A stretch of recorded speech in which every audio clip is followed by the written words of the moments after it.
Bombong mongkok seneng ora kaya wanci bengi iki. Nyatane Petruk Manjung Ngawen Klaten Sumrambah Sanggar Seni Ratu Mayang bisa sowan ana ing Laladan Kebon Sari RW 08 Delanggu Kabupaten Klaten anggone para warga ngadani ya kuwi riyaya kupatan utawa riyaya kupat. Halal bihalal.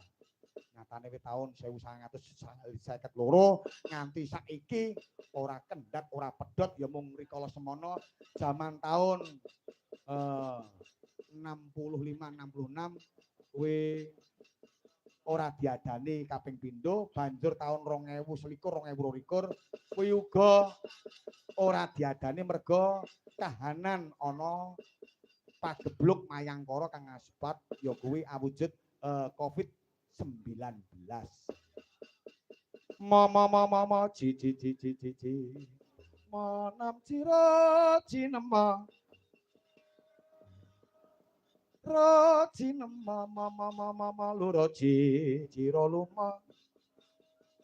Coba aku pengen ngetokke sing suwe ora nate ditokke men karo kanggo belajar karo anak-anak kabeh.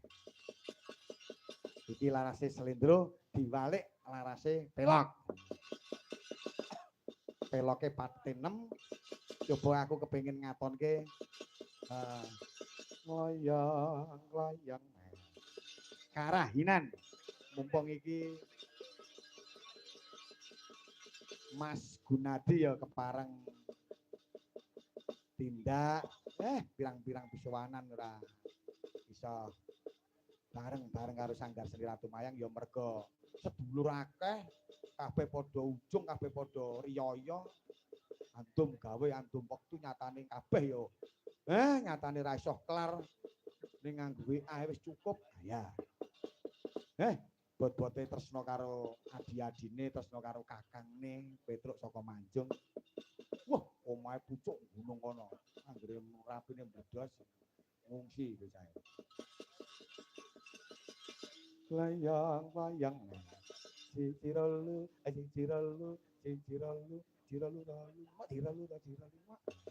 yen jaman semono intro kuwi dienggo lagu ya kuwi jaman sing ngangkit kuwi Pakku Sraten Pak Wito Radio kuwi lagune apa kali Doro apa Doro muluk apa keplok muluk kae oh ngono dienggo lomba karo Mas Ardi Mas Tegar Mas Teguh. Coba yo kawitan saka buka kendang ya kena saka buka balungan kena. Nah.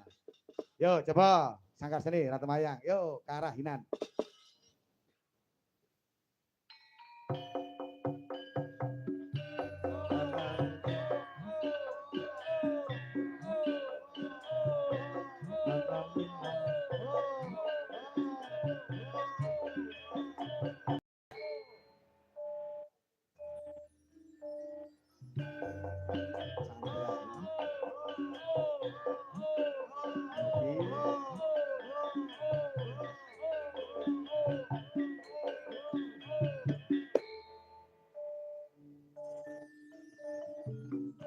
Yo.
Balungan.